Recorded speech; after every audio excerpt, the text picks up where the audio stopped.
You're listening to episode 174 of Mid-America Reformed Seminary's Roundtable Podcast, a broadcast where the faculty of Mid-America discuss theology and cultural issues from a Reformed perspective. I'm Jared Luchabor, Director of Marketing. Thank you for tuning in. Today's episode is all about chaplaincy, a profession that dates back centuries and plays a vital role in many institutions and communities today. Joining us today are Reverend Andrew Compton and Dr. Alan Strange, and together, they're going to guide us through the rich history of chaplaincy and provide insights into its contemporary function in the Presbyterian tradition. From its early roots in military and hospital settings, chaplaincy has evolved to serve diverse populations in various settings such as prisons, universities, and the corporate setting. Along the way, chaplains have faced unique challenges and opportunities. So in this episode, we're going to dive into the complex and multifaceted world of chaplaincy, exploring its history, purpose, and significance in our modern world. Hello and welcome to Roundtable. We are back with a new series, and we're excited to have some good conversation around the table here. I'm Andrew Compton, Professor of Old Testament here at Mid-America, and my guest today is my eminent colleague, Dr. Alan Strange, Professor of Opera, Professor of Mahler and Wagner, Professor of all good things here at Mid-America. No, I'm teasing. Apologetics, church history. Two of what he's drinking. Well, we're here not just because Alan and I tend to chew the fat a lot in all these kinds of conversations we talk about, but we're here to talk about chaplaincy. And our resident historian has a really excellent way of just at least helping us frame the history of the chaplaincy. What does it mean that we have chaplains in various kinds of institutions, various kinds of settings, and how might that be beneficial for the church? And so what we hope to do today is just introduce the topic about, hopefully kindle an interest in it so that people in general see the value of it, see the ways in which the ministry of the word can be brought, how the gospel can be brought in any number of settings outside the sort of the local church, and also for people who have a heart for these kinds of ministry settings, to see that, seminary can prepare one even for this. It's not simply that everybody is called as a solo pastor, but that there are a number of ways in which the ministry is done and has been done in the church. So welcome. I hope this will be an edifying series, especially as we spend some time visiting with some of our alums and other people we know, some of our friends of our seminary who are chaplains and who can give us some insight into how they exercise their calling. Well, I'm not wearing a cape today, as Dr. Strange, as that eponymous character is known, but I could be for other purposes, because some of you may be familiar that St. Martin's of Tours, that great 4th century monastic in the West, in what has become known as France, had his famous half-cape capella, as it was called, and he ministered to those in the army and also those royally. And this capella came known down to us through the Latin and is known as chaplain, chapel, the place where the chaplain does his work. And the basic idea here, going all the way back then into the ancient church, is that the church, particularly at that time through its monastics, often had a very intentional outreach into institutions of society that had something of their own integrity. So universities were communities of their own, and the idea of chaplain would be not that people in the university wouldn't go to the local places of worship, as town and gown have always had to meld, but that on the university campus itself, the church would go. The church would take itself, if you will, and there would be some religious instruction and other sorts of things from these chaplains. And so it's in the universities, hospitals where people are not able easily perhaps to access their ordinary services of worship. Obviously armies, particularly armies in the field, that are removed from any sort of thing. So the basic idea of the chaplaincy has been one way in which the church takes itself out of just its four walls and its ordinary worship into the broader world. And in the OPC, for example, we have in our book of church order, chapter 5 of the form of government talks about offices in the church. And chapter 6 then further distinguishes that as it speaks about ministers or teaching elders. And then the following chapters, several chapters, delineate various ways in which ministers or teaching elders can carry out that office. And our listeners may be saying, well, we know, of course, pastor, but we believe historic Presbyterianism and historic Reformed understandings have always said, well, pastor is someone who is the shepherd, right, of a local, settled, established church. There are others, and we denominate them. There are different ways of speaking about this. We denominate some of these other manifestations of ministerial office under the heads of evangelists and of teachers. And when it comes to evangelists, this is what we say in chapter 7, section 2. The evangelist, in common with other ministers, is ordained to perform all the functions that belong to the sacred office of the minister. I pause here and say, because in some Reformed churches of more recent times, evangelists are a sort of minister light, or they're not full ministers. That's not how we conceive of this.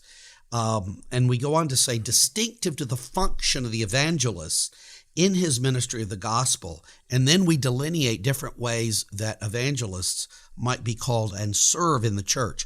A missionary in a home or foreign mission field. So just pause to say, we regard all of our missionaries, home and foreign, under the rubric of evangelist as ministers. Secondly, a stated supplier, special preacher in churches to which he does not sustain a pastoral relationship. And I want to mention D and E as an administrator of an agency for preaching the gospel.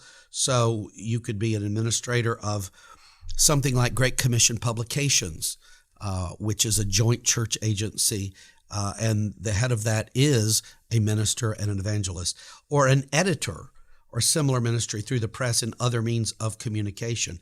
But it's C that says a chaplain in institutions or in military forces. So as I said, the kind of institutions would be hospitals, nursing homes, obviously the military, businesses. We're going to talk about many things as we go along in this series. But the idea here is that the church is being rather proactive. The church isn't just saying to every sort of person in every sort of circumstance, well, our doors are open. Come in if you can make it here. Come in if you can get here. Rather, the church is saying, well, we understand there are particular institutional situations in which it's really appropriate for the church to have an intentional outreach into those situations. And the military situation is, you could say, the most obvious, particularly when the military is deployed in the field in maneuvers. Especially if it's a hostile territory. Exactly. I mean, you can't just send them outside the base to go to church. When they're actually in wartime, that takes on a particular role. And so I will say this too. I'm really happy to be here today and to be a part of this conversation, because I have been long an advocate of this in a particular kind of way. And I had some people when I was a rather young fellow in my early 30s advocating this in the Presbytery of New Jersey, where I was a ministerial member, look a little oddly at me. But we did get something going there. I had opportunity both not only to serve as a pastor in a local church, but I served on behalf of the Presbytery as evangelist at the local state university. We started a pretty active outreach, and actually a number of people were converted. A number of wonderful things happened through this ministry. But I became an advocate. I said, this presbytery should be ordaining evangelists to all of our universities, to all of our prisons, to all of our hospitals. We should be sending men, gospel ministers, into all of these places, and we should be supporting this. And it never got to the point where I would have liked it, but we got something more than just having men who are taking that gospel message to the military. We did, when I left there were several chaplains serving in hospitals, serving in these other ways. And I think it's very important as we talk about the church reaching out. And a lot of times our churches just seem perplexed about how to reach out. Well, this is a very clear way that we can reach out that we often neglect. I mean, when you start saying reach out, people in some places start talking, I think, unduly about a kind of every member ministry that puts a burden on every church member to almost be, as it were, a minister. And we don't expect that, though we would encourage our members to not only invite people to church. I try to say that. Inviting people to church, I say, that's pre-evangelism. You haven't told them the gospel. I said, you're free to do that as well. You're free to give them a reason for the hope that you have within. You're free to speak to them about Christ, and I would encourage you to do so. On the other hand, I've been a part of churches in my deep past when I was a Baptist that was wont to lay guilt trips on everybody if you weren't, in their estimation, virtually being a pastor to everybody you met. People aren't gifted and called to do that. They are able to share Christ, but we're able to give. One of the great blessings of many of our churches is the Lord has blessed us materially. And we have the gift of giving. Just imagine if in all of our churches, if the people gave as they should, I'll just put it out there that way. If people gave as they should, I don't think we would have any shortage. We wouldn't be saying, how can we support these home missions programs? How can we support these foreign mission programs? They would be supported. And I also think we would have room and ability to support and say, we want to send men in this classis or this presbytery into the hospitals of our presbytery, into the nursing homes, into the universities, because I can assure you that our Roman Catholic friends are there. Yeah. I've ministered in all these contexts. They're there. The ministers in other churches, the ministers in many mainline churches are there. Mm-hmm. And there's nothing more, I'm going to be blunt here, there's nothing that people in need less in hours of great anguish than someone coming to them with something other than the clear gospel of the grace of our Lord Jesus Christ. We have a message that resonates like none other. It's not a pull yourself up by the bootstraps message. It's not a health and wealth message. It's not a social gospel. It's not some kind of liberal do-good gospel. It's not Roman Catholicism or some other approach that mixes something in with the work of Christ and makes our response the decisive factor in our standing before a holy God. So we have a message that will preach, and we ought to be out there doing it. And the chaplaincy is a magnificent avenue for this. You know what's neat about the chaplaincy too?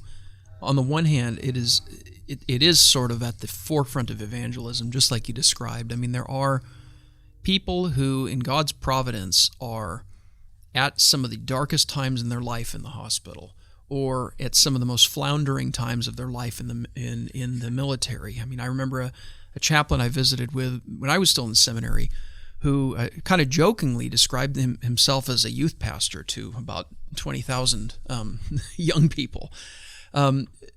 There are these kinds of things like that, but and he was saying that so many of these young people, like on ship, would just be floundering because all of a sudden they were engaged in all this discipline that they'd not had to do before, and they were trying to figure out who they were, and so there was it was very fruitful soil or better metaphor, the field was white for harvest. I mean, they were able to do that kind of evangelistic work, as chaplains. What's interesting with the sea caps were white. You were on shipboard. Oh yeah, clever. There we go. I knew that was coming. But the other thing, though, with the chaplaincy is it is not specifically evangelistic work either, because of the fact that in the military, you are actually serving people and ministering to people who are believers. That's right. And for whatever reason are unable to be in their local church. Of course, we want people in local churches, but we recognize there's a whole lot of reasons. The curse is at work in a lot of ways. There's churches that don't do sufficient pastoral care.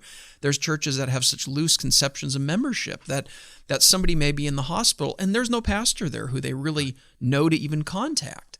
Whereas a hospital chaplain is able to minister to them, is able to speak to them as a pastor to a believer. So in that sense, there's the evangelism component as well as a discipleship component. Right. That's just such an amazing opportunity in these different kinds of settings. Well, it's a recognition that the Great Commission isn't contained merely within the four walls of the church. And to think and act as if it is actually, again, a rather modern conception. We like to think, this is the way it is. Everything is within the local church. Of course, you have the problem of on the mission field, whether it's home, but particularly foreign, when a missionary goes out. Let's say it's even 2 or 3 missionaries go out. Are we in the situation with, because you don't have a church planted yet, and you don't have local ruling elders yet, and when they're gathering a church and people profess their faith, is that missionary? Are those missionaries able to recognize this profession of faith and baptize this person? Are they able among these baptized persons then to have the supper? And the historic answer to that is absolutely yes. It's not unless and until you have what we regard as the ordinary functioning of the church. You have no functioning of the church. Right. And the whole genius of the chaplaincy is to say we are to go out while we have established regular churches. We continue to go out, and we go out even to institutions, in particular the military. We have a great situation with that. We have the Presbyterian and Reformed Commission on Chaplains and Military Personnel, the PRCC, and that's the endorsing agency that serves for the military, but it serves for other kinds of institutions as well. But let me just tell our listeners, they may not be familiar. You may be familiar that many of our churches are together in NAPARC.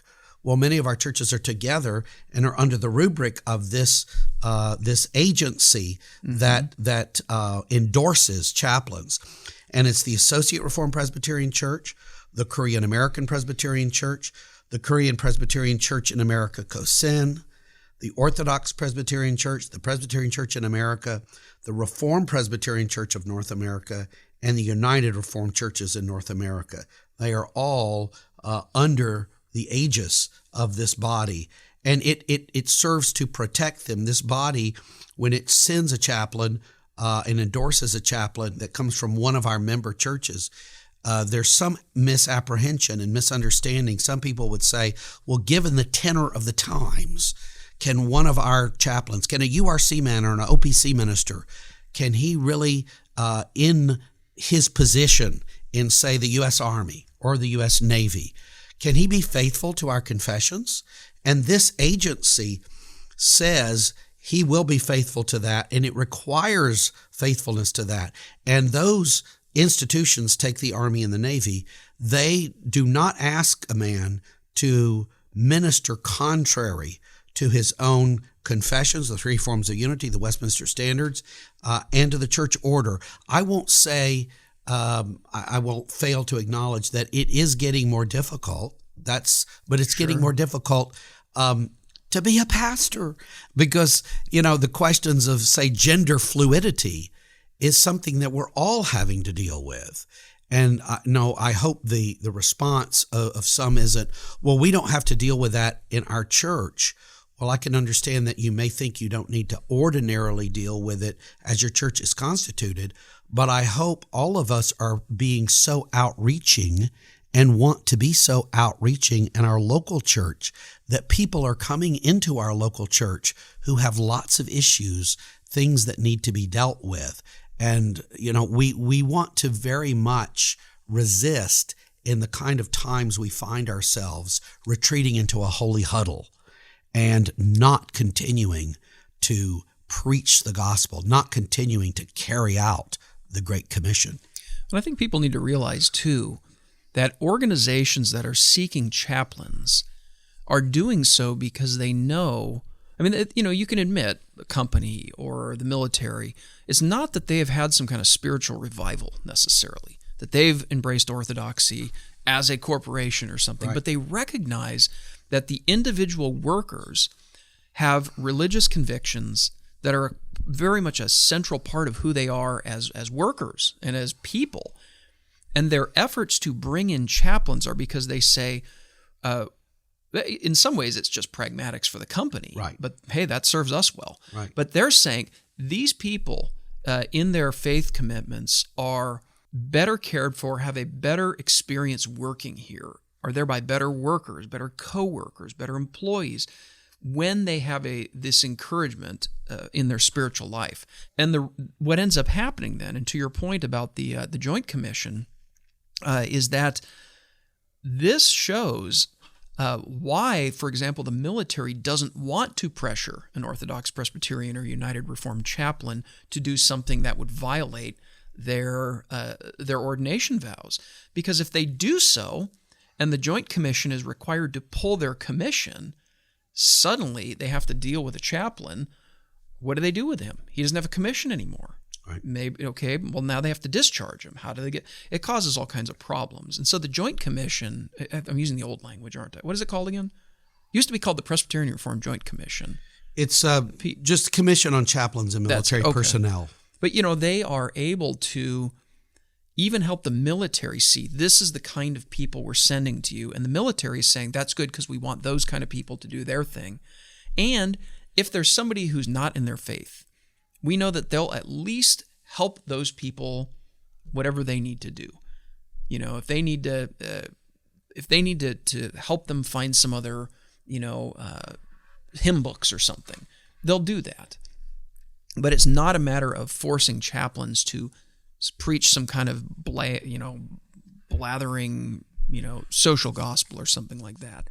So it's really an incredible organization that's enabling us to have a vibrant, confessional Reformed witness in these chaplaincy settings. I think there's one other thing we want to point out here, and I think we really want the churches to know this too. Not everybody who has a heart for serving people, a heart for even the ministry, necessarily comes with the same skill set such that they could serve as a solo pastor. And yet if churches were thinking about what an exciting venue the chaplaincy is, it would be easier for them to say, I don't envision this brother to be a solo pastor, but they've got great skills in the hospital.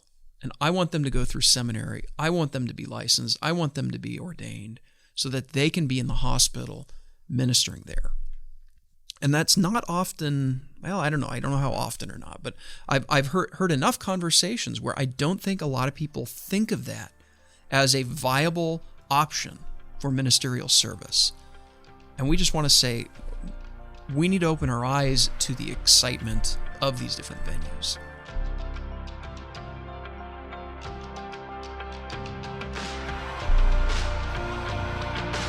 Thank you for tuning in today's episode on the history and function of chaplaincy. We hope you gained valuable insights into this important profession and its role. Next time on the podcast, we'll be joined by two individuals with a wealth of experience in the challenging and rewarding world of prison ministry, our very own Director of Enrollment, Brian Blummer, and Professor of Ministerial Studies, Reverend Paul Ipema. Together, they'll share stories of the unique challenges and rewards of working in this often misunderstood field and learn about the power of faith and compassion in helping individuals in this particular context. For more podcast episodes, you can find us on our website at midamerica.edu/podcasts and wherever you listen to your favorite shows. Be sure to search for and subscribe to Mid-America Reformed Seminaries Roundtable. I'm Jared Luchabor. Thank you for listening. We'll see you next time.